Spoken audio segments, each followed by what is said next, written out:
Welcome to crispy info. आज के video में हम देखेंगे कि इंडिया में जो स्टेट्स हैं उनका एवोल्यूशन कैसे हुआ और जो यूनियन टेरिटरीज़ हैं उनके भी। तो सबसे पहले हम देखेंगे कि जो स्टेट्स का जो रीऑर्गेनाइजेशन हुआ या जो फॉर्मेशन हुआ वो कैसे हिस्टोरिकली हुआ इंडिया में। तो उसी सीरीज को आज हम स्टार्ट कर रहे हैं। मैं जानता हूँ कि एक वीडियो में ये कवर नहीं हो पाएगा, इसीलिए मैं इस कोशिश करूँगा 3-4 वीडियोज़ में कवर कर सकूँ। तो सबसे पहले हम स्टार्ट करेंगे evolution of states and union territories. तो सबसे पहले इंटीग्रेशन ऑफ प्रिंसली स्टेट। तो जब हमारा हमारा जो देश है वो आज़ाद हुआ तो इंडिया को जो है दो भागों में बांटा गया था। एक तो ब्रिटिश प्रोविंसेस जो कि डायरेक्ट रूल था ब्रिटिश गवर्नमेंट का, और दूसरा जो था वो था यहाँ पे प्रिंसली स्टेट्स जो कि जो नेटिव प्रिंसेस थे वो रूल कर रहे थे। ठीक है। तो जो इंडियन इंडिपेंडेंस एक्ट है 1947, उसने यहाँ पे क्रिएट किया दो इंडिपेंडेंट सेपरेट डोमिनियन, एक तो इंडिया दूसरा Pakistan, and give 3 options to the princely state. ठीक है। प्रिंसली स्टेट को यहाँ पे ऑप्शन दिया गया कि या तो भाई आप इंडिया ज्वाइन कर लो, या तो आप पाकिस्तान ज्वाइन कर लो, या तो आप इंडिपेंडेंट रहो। तो ये 3 तरह के प्रोविजंस जो हैं वो उनको मिला। तो of the 552 princely states situated within the geographical boundaries of India, 549 joined India and the remaining 3 refused to join। मतलब टोटल 552 प्रिंसली स्टेट्स में से 549 ने बोला कि हम जो है इंडिया को ज्वाइन करेंगे, लेकिन जो 3 थे, ठीक है, उन्होंने बोला कि हम नहीं करेंगे, इंडिया को ज्वाइन नहीं करेंगे। उनमें से 3 कौन थे? सबसे पहले तो हैदराबाद, दूसरा जूनागढ़ और तीसरा कश्मीर।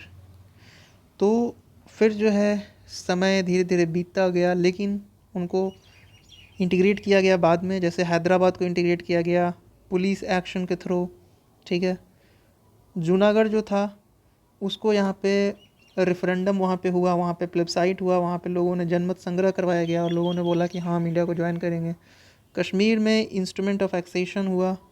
तो ये तीनों को फिर बाद में जो है वो इंक्लूड किया गया इंडिया में।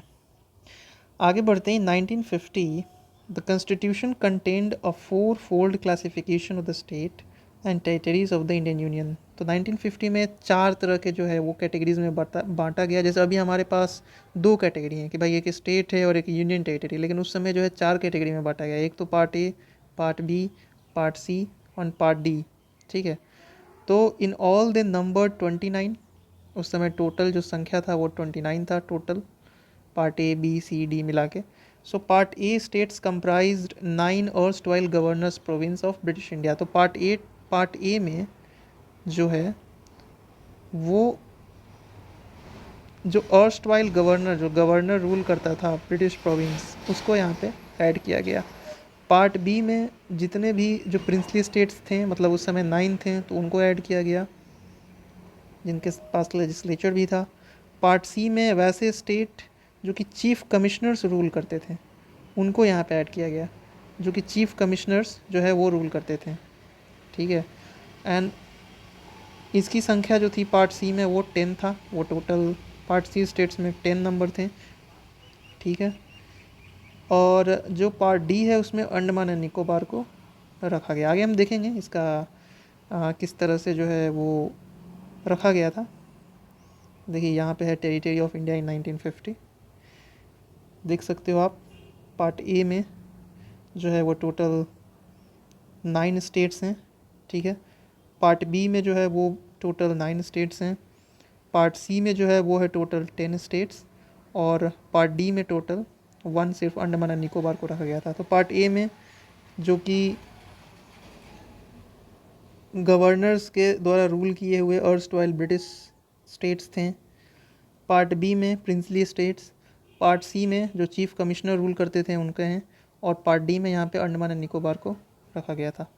तो इस तरह से ये जो है वो सिचुएशन था 1950 में। टोटल 29 थे। आगे के वीडियो में हम देखेंगे धार कमीशन और जेवीपी कमेटी, क्योंकि उसके बाद बहुत सारे यहाँ पे कंट्रोवर्सीज़ हुए थे स्टेट्स के फॉर्मेशन में। तो उसको हम आगे की वीडियो में कवर करेंगे। वीडियो लंबा हो जाएगा इसीलिए इसको हम लिमिटेड रखते हैं यहीं पे। Thank you for watching and do subscribe our channel.